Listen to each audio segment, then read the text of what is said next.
Good morning, Vidyarthi Mitra. This is Jigamesli, English teacher. Today we are going to learn lesson number 2 of the standard 8. તો યુનિટનું નામ છે learn મોર બી brighter. આગળ short form કરેલું છે LMBB. Learn મોર એટલે કે વધારે શીખો, બી બ્રાઇટર. બ્રાઇટરમાં BRIGHT બ્રાઇટ એ એડજેક્ટિવ છે, પરંતુ એનું કમ્પેરેટિવ ડિગ્રીમાં બનાવ્યું છે બ્રાઇટર એટલે કે વધારે હોશિયાર. તો કહે છે લર્ન મોર વધારે શીખો અને વધારે હોશિયાર થાઓ. તો સૌથી પહેલા એક્ટિવિટી ફર્સ્ટ જોઈ લઈએ. whenever I see others taller than me, જ્યારે પણ હું જે ઊંચા લોકો છે મારાથી તેમને જોઉં છું, I feel that I am small and I wish I were tall. ત્યારે મને એવું ફીલ થાય છે કે હું એવું અનુભવું છું કે હું આ બધા કરતાં ખૂબ જ નાનો છું. એના સિવાય પણ શું કહે છે and I wish I were tall, અને હું એવી આશા રાખું કે હું પણ તેમની જેમ ઊંચો હોઉં. whenever I see someone overtakes me, overtakes A simple present ટેન્સનું વાક્ય છે આખું. someone overtakes me ત્રીજો પુરુષ એકવચન, થર્ડ પર્સન સિંગ્યુલર છે. તો શું કહે છે whenever I see someone overtakes me, I wish my legs were longer to carry me faster. તો કે જ્યારે જ્યારે હું બીજાને જોઉં છું તેઓ મારો ઓવરટેક કરે છે ત્યારે I wish my legs were longer, ત્યારે મને પણ એવી આશા છે અથવા તો મને પણ એવું થાય કે મારા પગ પણ લાંબા હોય to carry me faster, જેથી હું પણ ઝડપથી દોડી શકું. whenever I hear, જ્યારે જ્યારે હું સાંભળું છું, oh your friend is such a dear, તારો મિત્ર તો ખૂબ જ વાલો છે. I feel like asking why, તો મને એવું પૂછવાનું મન થાય કે એવું જ કેમ, મને નથી કહેતા ને મારા ફ્રેન્ડને જ કેમ કહે છે. and it makes me cry, અને તે મને રડાવે છે. then comes my mother who says don't bother, અને એના પછી મારી મમ્મી આવે છે જે કહે છે don't bother. bother means ચિંતા કરવી. તો એ કહે છે કે don't bother એટલે કે ચિંતા કરીશ નહીં. I love you my dear, the words I am happy to hear, અને મારી મમ્મી મને કહે છે કે હું તને ચાહું છું, the words I am happy to hear, અને એ જ શબ્દો છે જે સાંભળીને મને આનંદ થાય છે. એના પછી આપણે એક્ટિવિટી 2 જોઈએ. તો Burj Khalifa is the tallest building in the world. તો આ જે સેન્ટેન્સ છે એમાં સુપરલેટિવ ડિગ્રીનો યુઝ થયો છે. ધ ટોલેસ્ટ, ટોલ એટલે ઊંચું, ટોલર કમ્પેરેટિવ ડિગ્રી થશે અને ટોલેસ્ટ સુપરલેટિવ ડિગ્રી. તો કે બુર્જ ખલીફા એ દુનિયાની સૌથી ઊંચી બિલ્ડિંગ છે. It is skyscraper in Dubai. તો એ દુબઈમાં ગગનચુંબી છે, એટલે કે ગગનચુંબી ઇમારત, આકાશને ટચ થઈ જાય એટલી બધી ઊંચાઈ છે એની. It has 163 ફ્લોર્સ. તો કે એના ટોટલ 163 માળ છે. ઇટ્સ હાઇટ ઇઝ 827.8 મીટર્સ, એટલે કે 2722 ફીટ. એની જે ઊંચાઈ છે તે 827.8 મીટર્સ એટલે કે 2722 ફીટની છે. It is the tallest main made structure in the world, અને એ જે ઇમારત છે એ માણસો દ્વારા બનાવેલું સૌથી ઊંચી ઇમારત છે. It's base is 3,33,100 square feet, અને એનો જે પાયો છે તે 3,33,100 ચોરસ ફૂટનો છે, જે નીચેનો પાયો કહેવાય. It has the longest water supply line, અને એમાં સૌથી લાંબી વોટર એટલે કે પાણીને પૂરી પાડી શકે તેવી લાઇન પણ છે. It has the longest lifts, એમાં સૌથી લાંબી લિફ્ટ્સ પણ આવેલી છે ઘણી બધી. It's cost of construction was $1.5 billion. Billion એટલે કે 1 અબજ, અહીંયા છે 1.5 બિલિયન એટલે કે 1.5 અબજ, અને એ પણ શું $, અમેરિકન ડોલરમાં કિંમત દર્શાવી છે. તો કે એનું જે કન્સ્ટ્રક્શન એટલે કે જે આપણે બંધારણ આખું કન્સ્ટ્રક્ટ એટલે બાંધવું, અને જે બંધારણ આખું એનો જે ખર્ચ થયેલો તે 1.5 બિલિયન એટલે કે 1.5 અબજ થયેલો. It is the most expensive building. તે સૌથી મોંઘી બિલ્ડિંગ છે. મોસ્ટ એક્સપેન્સિવ એ પણ અહીંયા સુપરલેટિવ ડિગ્રીનું વાક્ય છે. હવે આપણે જોઈશું એક્ટિવિટી 4, જેનું ટાઇટલ છે સોંગ ઓફ સોંગ્સ, મીન્સ ગીતોનું ગીત. સ્ટાર્ટ કરીએ તો the great ruler of India Akbar had 9 gems in his court. તો જે મહાન શાસક કહેવાય છે, RULE રૂલ એટલે શાસન કરવું, રૂલર એટલે કે શાસક. તો જે મહાન શાસક કહેવાય છે અકબર, એમની સભામાં ટોટલ 9 રત્નો હતા. જેમ્સ એટલે રત્નો. The 9 gems were the greatest in their own fields. અને એ જે 9 રત્નો હતા એ તેમના ક્ષેત્રોમાં ખૂબ જ મહાન હતા. હવે આ જે 9 રત્નોની વાત કરી છે એટલે કે 9 માણસો હતા જે ખૂબ જ રત્ન સમાન એટલે કે ખૂબ જ વેલ્યુએબલ હતા, એકદમ કિંમતી. One of them was Tansen, a great musician. અને એમાંથી એક રત્નનું નામ હતું તાનસેન, જે મહાન સંગીતકાર હતા. તે શું કરતા હતા? He played different types of musical notes for the king. અને તે મ્યુઝિકલ નોટ્સ એટલે કે સંગીતના સૂર he played તે વગાડતા. તો શું કરતા હતા? તે અલગ અલગ પ્રકારના સંગીતના સૂર વગાડતા હતા. કોના માટે? તો કે રાજા માટે. આ જે સેન્ટેન્સ છે, અત્યાર સુધીના જે પણ સેન્ટેન્સ આપણે વાંચ્યા 3-4 એક્ટિવિટીમાં, એ દરેક સાદા ભૂતકાળના જ છે, એટલે કે simple past tense. he played ragas like. હવે કયા કયા રાગ એ વગાડતા હતા સંગીતના? Like Malkauns, Deepak, Kedar, Malhar, ETC. ETC એ એટસેટ્રા એટલે કે વગેરે એનું ટૂંકું રૂપ છે. તો એ અલગ અલગ રાગ વગાડતા હતા.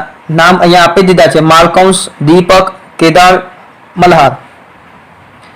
તાનસેન મેડ some innovations in Malhar Rag and created Mia Malhar Rag. તો જે તાનસેન હતા એમણે થોડાક ફેરફાર કર્યા મલ્હાર રાગમાં અને એમાંથી એક નવું ઇનોવેશન એટલે નવું સર્જન કર્યું. કયા રાગનું? તો કે મિયા મલ્હાર. પછીના પેરેગ્રાફમાં જોઈએ તો one evening the king was in his court. તો એક વખત રાજા એમના કોર્ટમાં હતા એટલે કે એમના દરબારમાં હતા. He said to Tansen, એમણે તાનસેનને કીધું, ઉસ્તાદજી, play something new on your tanpura and make us happy. તો કે જે તમારું તાનપુરા છે એટલે કે સંગીતનું વાજિંત્ર, એમાં કંઈક એવું વગાડો જેનાથી અમે બધા એકદમ ખુશ થઈ જઈએ અને કંઈક નવું વગાડો. તાનસેન અગ્રીડ. તાનસેન સંમત થઈ ગયા. He took his tanpura. એમણે તાનપુરા લીધું. He started the રાગ દરબારી. અને એમણે રાગ દરબારી સ્ટાર્ટ કર્યું, મીન્સ શરૂ કર્યું. The court became calm and quiet. કામ અને ક્વાઇટ એટલે એકદમ શાંત બની ગઈ. આખું દરબાર એકદમ શાંત થઈ ગયું. People forgot everything around them. અને લોકો આજુબાજુ જે કંઈ પણ થઈ રહ્યું હતું બધું જ ભૂલી ગયા. આ પણ સિમ્પલ પાસ્ટ ટેન્સનું જ વાક્ય છે. After some time the king looked up, his eyes bright with praise. અને થોડાક સમય પછી રાજાએ ઉપર જોયું અને એમની આંખમાં પણ એક પ્રશંસા હતી. કોના માટે? તાનસેન માટે. Wonderful, he said. અને તેમણે કીધું, ખૂબ જ સરસ. Superb, I listen to you every day, but this was the best. Tansen bowed before the king. તો રાજાએ શું કીધું? હું તમને દરરોજ સાંભળું છું, પરંતુ આ જે છે એ બેસ્ટ હતું એટલે કે સૌથી સારું હતું. અને જ્યારે આવું કીધું ત્યારે તાનસેને તે રાજા સમક્ષ નમન કર્યું. BOW, બો મીન્સ ઝૂકવું અથવા નમન કરવું. અહીંયા એનું ભૂતકાળ થઈ ગયું છે. અને આ પછી જોઈએ તો I think you are the most wonderful voice in the world, said the king. અને રાજાએ શું કીધું કે મને લાગે છે કે તમારો જે વોઇસ છે સૌથી અદ્ભુત છે. Well, my lord, there is someone who sings better than I, said Tansen with a smile. આ જે સેન્ટેન્સ છે who sings better than I એટલે કે someone who sings better than I, કોઈક છે જે મારાથી પણ વધારે સારું ગાય છે. એ જે છે એક કમ્પેરેટિવ ડિગ્રીનું વાક્ય છે. તાનસેને શું કીધું? વેલ માય લોર્ડ, કે મારા ભગવાન. લોર્ડ એટલે જે સન્માનદર્શક શબ્દ રાજા માટે હતું. તો કે મારા ભગવાન, કોઈ એક વ્યક્તિ છે જે મારાથી પણ સારું ગાય છે, એવું તાનસેને કીધું, પણ વિથ અ સ્માઇલ, સ્માઇલ સાથે. Really, cried the disbelieving king. Believe એટલે માનવું અને ડિસબિલીવ એટલે ન માનવું, મીન્સ થોડો ડાઉટ હોવો. તો રાજાને આશ્ચર્ય પણ થયું કે ખરેખર તમારાથી પણ સારું કોઈ ગાઈ શકે. Then I must have him sing in my court. Can you arrange it? asked the king. તો અહીંયા શું કહે છે રાજા, તો મારે તેમની પાસે મારા દરબારમાં ગવડાવવું જોઈએ. કેન યુ અરેન્જ ઇટ, તમે ગોઠવી શકો? asked the king, રાજાએ પૂછ્યું. Tansen shook his head. I am afraid he will not come to the court. afraid એટલે મને બીક છે અથવા ડર છે. તાનસેન શું કહે છે? તાનસેને માથું હલાવ્યું અને કીધું કે મને ડર છે અથવા તો મને બીક છે કે તે તમારા દરબારમાં નહીં આવે.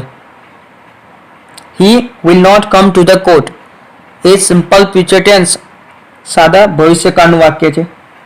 what even if he hears that the king himself requests him. તો રાજા શું કહે છે? શું? અરે જો એને ખબર પડે કે એક રાજાએ તેને રિક્વેસ્ટ કરી છે તો પણ નહીં? તાનસેને કીધું નો નોટ ઇવન ધેન, તો કે ના તેમ છતાં પણ નહીં. Akbar was very eager to meet him. Simple past ટેન્સનું વાક્ય છે. ઈગર એટલે કે આતુર. તો હવે આ બધું સાંભળ્યું તો અકબર રાજા છે એ ખૂબ જ આતુર હતા તેને મળવા માટે. કોને? તાનસેને કીધેલું કે મારાથી પણ વધારે સારું કોઈ ગાય છે એને મળવા માટે. Very well, Ustadji, said the king. With a smile, he looked into Tansen's eyes. તો રાજા અકબર હતા, એમણે તાનસેનની આંખમાં જોઈને કીધું કે ખૂબ સરસ. If he doesn't come here, I shall go to him myself. તો કહે છે જો એ અહીં નથી આવતા તો હું મારી જાતે ત્યાં જઈશ. Will you take me to him? asked the king. તો રાજાએ પૂછ્યું શું તમે મને ત્યાં લઈ જશો? Yes, but you do not go there as the king, said Tansen. તો કે હા હું લઈ તો જઈશ પરંતુ તમારે ત્યાં રાજા તરીકે નહીં આવવું જોઈએ અથવા તો રાજા તરીકે તમે નથી આવતા. I shall go as a humble lover of music, said the king. તો રાજાએ કીધું કે વાંધો નહીં હું રાજા તરીકે નહીં આવું પરંતુ એક વિનમ્ર મ્યુઝિકનો જે પ્રેમી હોય એટલે કે સંગીત પ્રેમી એ તરીકે હું આવીશ. સંત હરિદાસ વોઝ ધ મેન. અને એ જે માણસની વાત કરતા હતા તાનસેન, એમનું નામ શું હતું? સંત હરિદાસ. તાનસેન ટોલ્ડ અકબર અબાઉટ હિમ. અને તાનસેને અકબરને કીધું એમના વિશે. હી વોઝ તાનસેન્સ ગુરુ. જે સંત હરિદાસ હતા તે તાનસેનના ગુરુ હતા. He lived a very simple life. તે ખૂબ જ સાદું જીવન જીવતા હતા. He was devoted to music and to Lord Krishna. Devoted to અથવા ડેડિકેટેડ ટુ એટલે ને સમર્પિત. તો તેમનું જે જીવન હતું એ પૂરેપૂરું સંગીત અને ભગવાન કૃષ્ણને સમર્પિત હતું. હી લીવ્ડ ઇન વૃંદાવન. તેઓ વૃંદાવનમાં રહેતા હતા અને એમાં પણ ક્યાં? In a Hut on the bank of river Yamuna. Yamuna નદીના કિનારે એક ઝૂંપડું હતું એમાં એ રહેતા હતા એટલે કે ઝૂંપડીમાં. His disciples were Baiju Bawra and Tansen. તેમના જે શિષ્યો હતા તે બૈજુ બાવરા અને આ તાનસેન એ બે હતા. When Tansen and the king reached the place, Sant Haridas was busy with his daily routine. જ્યારે તાનસેન અને રાજા એ જગ્યાએ પહોંચ્યા ક્યાં? where Sant Haridas lived. જ્યાં સંત હરિદાસ રહેતા હતા એ જગ્યાએ પહોંચ્યા એટલે એમની ઝૂંપડીમાં. ત્યારે સંત હરિદાસ બિઝી હતા શું કરવામાં? With his daily routine. પોતાની જે ડેઇલી રૂટીન એટલે કે રોજ જે પ્રવૃત્તિ કરતા હોય એમાં થોડા વ્યસ્ત હતા. હી ગ્રીટેડ બોથ. અને જેવા રાજા અને આ તાનસેનને જોયા એવા શું કર્યું સંત હરિદાસે? ગ્રીટેડ એટલે કે એમને આવકાર આપ્યો. When they requested him to sing, he smiled and said, I am not a great musician. અને એના પછી રાજા અને તાનસેને વિનંતી કરી કે તમે ગાઓ, અમારે સાંભળવું છે. ત્યારે હરિદાસે શું કીધું? I am not a great musician. I sing as you sing. તો કે હું મોટો સંગીતકાર નથી. I sing as you sing. હું એવું જ ગાઉં છું જેવું તમે ગાઓ છો. એટલે કે આપણા બંનેનું સેમ જ છે, સરખું છે. I left singing many days ago. મેં ઘણા દિવસ પહેલા જ આ સિંગિંગ એટલે જે ગાવાનું છે છોડી દીધું છે. LEAVE લીવ એટલે છોડી દેવું અને એનું ભૂતકાળ છે left. So I can't sing properly. તેથી હું હવે યોગ્ય રીતે ગાઈ નથી શકતો. Tansen, his favorite disciple, could not persuade him to change his mind. Change his mind એટલે કે વિચાર બદલો, પરસ્યુડ એટલે કે સમજાવો. તો જે તાનસેન હતા એમના ફેવરિટ શિષ્ય, એ પણ એમનો વિચાર અથવા તો મન બદલી શક્યા નહીં. However, Tansen knew how to get round him. તેમ છતાં તાનસેનને ખબર હતી કે એમને કેવી રીતના સમજાવવા. He offered to sing before his guru. Then, as Tansen sang, he made some mistakes again and again. અને જે તાનસેન હતા એમણે શું કીધું કે વાંધો નહીં, તમે ના ગાઓ તો, પરંતુ હું તો ગાઈ શકું કે હું તમારી સામે ગાઉં છું. અને જેવું ગાવાનું સ્ટાર્ટ કર્યું, તાનસેને ઘણી બધી ભૂલો કરી, જાણી જોઈને. ઇન્ટેન્શનલી મીન્સ ઈરાદાપૂર્વક, અહીંયા નથી આપ્યું, પરંતુ જાતે જ એટલે કે ઈરાદાપૂર્વક ઘણી બધી ભૂલો કરી, જેથી કરીને એમના ગુરુ એમને અટકાવ્યા અને શીખવાડે કે આ રીતના નહીં, આ રીતના ગાઓ, એટલે રાજા અને તાનસેનને સાંભળવા પણ મળી જાય. That's not the right note, Tansen, cried his guru. What has happened to you? said the guru. તો જે ગુરુ હતા એમણે શું કીધું કે આ યોગ્ય સુર નથી અને તને શું થઈ ગયું છે? તો ગુરુને એમ હતું કે મેં આટલું બધું શીખવાડ્યું, એ વખતે તું બરાબર ગાતો હતો, પરંતુ અત્યારે શું થઈ ગયું? Tansen pretended not to understand. pretend એટલે ઢોંગ કરવો. તો તાનસેને એવું ઢોંગ કર્યો કે એમને કંઈ પણ ખબર નથી પડતી. He made the same mistake again. અને ગાવાનું તો સ્ટાર્ટ હતું, કન્ટિન્યુ જ હતું, સ્ટાર્ટ નહીં પરંતુ કન્ટિન્યુ. તો એમણે તાનસેને ફરીથી એવી ને એવી ભૂલો કરી. સંત હરિદાસ વોઝ એંગ્રી. હવે સંત હરિદાસ ખરેખર ગુસ્સે થઈ ગયા. He took the tanpura from Tansen's hand. અને જે તાનપુરા હતું સંગીતનું સાધન, એ લઈ લીધું તાનસેનના હાથમાંથી સંત હરિદાસે. He sang the રાગ દરબારી in the right way. અને જે રાગ દરબારી હતા એ યોગ્ય રીતે ગાયું. He went on to the next and the next. અને આ જે રાગ દરબારી છે એ આગળ ને આગળ ગાતા જ રહ્યા. કોણ? સંત Haridas. The sweetness of his voice spread all around. અને જે આ મધુરતા હતી એમના અવાજમાં એ બધી જગ્યાએ ફેલાવા માંડી. Both the king and Tansen forgot where they were. Tansen અને રાજા બંને ભૂલી ગયા કે તેઓ ક્યાં હતા. The king realized that Tansen was right. અને જ્યારે તાનસેને દરબારમાં કીધેલું કે મારાથી પણ કોઈ સારું ગાય છે, ત્યારે રાજાને પણ આશ્ચર્યચકિત થયું. પરંતુ જ્યારે અહીંયા આવીને અવાજ સાંભળ્યો સંત હરિદાસનો, ત્યારે એમને ખરેખર રિયલાઇઝ એટલે એમને ભાન થઈ ગયું કે આ ખરેખર સાચું જ કહે છે. He had certainly never heard any music like this before. Certainly means ચોક્કસથી. HEARD, heard એટલે સાંભળ્યું, HEAR, hear એટલે સાંભળવું. તો એમને ખરેખર શ્યોરિટી અથવા સર્ટેનલી એમને ખાતરી થઈ ગઈ કે આવું મ્યુઝિક તેમણે ક્યારે પહેલાં સાંભળ્યું જ નહોતું. He said, I agree. તેમણે કહ્યું કે હું સંમત છું. સંમત એટલે જે મેં પહેલાં કીધું, હરિદાસે જે કીધું એના વિશે. Sant Haridas is the greatest musician. Sant Haridas સૌથી મહાન સંગીતકાર છે. No other musician is so great as him. આ પોઝિટિવ ડિગ્રીનું છે અને આગળનું જે છે એ સુપરલેટિવનું. આ પોઝિટિવનું પરંતુ નકાર બનાવ્યું છે. તો કે કોઈ પણ મ્યુઝિશિયન એમના જેટલો મહાન નથી. They walked back silently. તેઓ ધીમેથી પાછા ગયા. Then the king broke the silence. અને એના પછી રાજાએ કંઈક કહે છે. Why can't you sing like him, ઉસ્તાદજી? તો કે ઉસ્તાદજીને કહે છે કે તમે કેમ એમની જેમ નથી ગાઈ શકતા? Tansen smiled. Sansa, I sing at your command. Tansen શું કહે છે? તાનસેને સ્માઇલ કરી અને કીધું કે સહેનશાહ, હું તમારા આદેશથી ગાઉં છું. The command of the king of Hindustan, એટલે કે જે ભારતનો રાજા છે એમના આદેશ પરથી હું ગાઉં છું. Guruji sings for the one who is the king of kings. પરંતુ જે મારા ગુરુજી છે એ તો રાજાઓના પણ રાજા જે છે, એટલે કે ભગવાનના આદેશથી ગાય છે, એટલે મધુરતા છે. Thank you.